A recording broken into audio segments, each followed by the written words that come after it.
Guilty verdicts against Tex McIver for felony murder, aggravated assault, possession of a firearm during the commission of a crime, and also influencing a witness. All that correct, Mr. Howard? That's correct. The Mark. instant you heard the verdict, what happens inside? Well, I felt a great deal of relief for Diane McIver and the people who worked at Corey, all of the people who were friends of Diane's, because I think that they were the first people to realize that this was not an accident. They've said it over and over again, and so I was just so relieved that we were able to present the truth to a jury in a courtroom and hold him accountable. Many people said you would not get a murder conviction, correct? Yeah, I seem to hear a lot of people say that, but I just think that people should be careful to make those statements based upon the evidence. And I think that when you examine the mountain of evidence that we presented in this case, more than 82 witnesses, thousands of documents, and I think when you look at all of those things, I think the evidence said that he was guilty. Yes, this is not about you, but do you feel vindication for pursuing this case? No, I don't really feel that's not why we do it in that respect. What we try to do is to look at a case based upon its merits, what people decide to talk about regarding that case. It's out of our control, so we try not to pay any attention to it. What we do feel vindicated about is the life of Diane McIver, that somebody was held responsible for taking that life.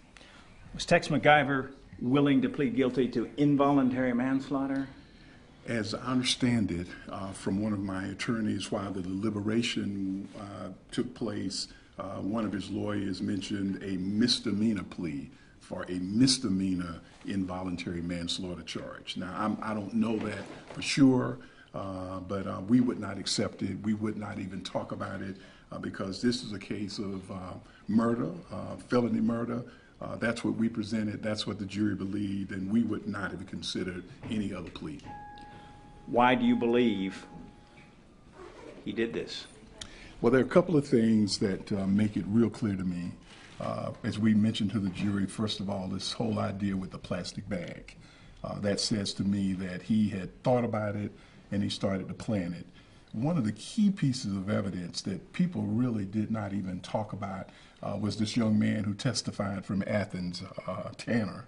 And what he said was that on the day that this incident happened, that Tex McIver had asked him to take Danny Jo, who was in the vehicle at the time, to take her back to Atlanta.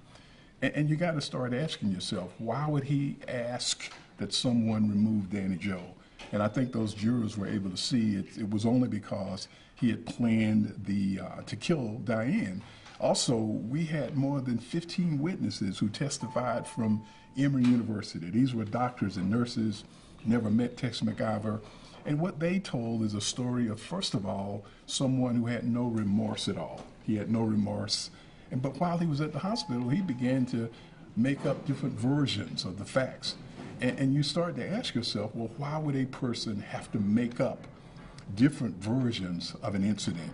And when you start to add it all together, you begin to see that this guy is guilty. Otherwise, he would not have acted in such a way. Much more to come in our extensive coverage of this verdict. Stay tuned to Channel 2 Action News. For now, Mark Winne, Channel 2 Action News.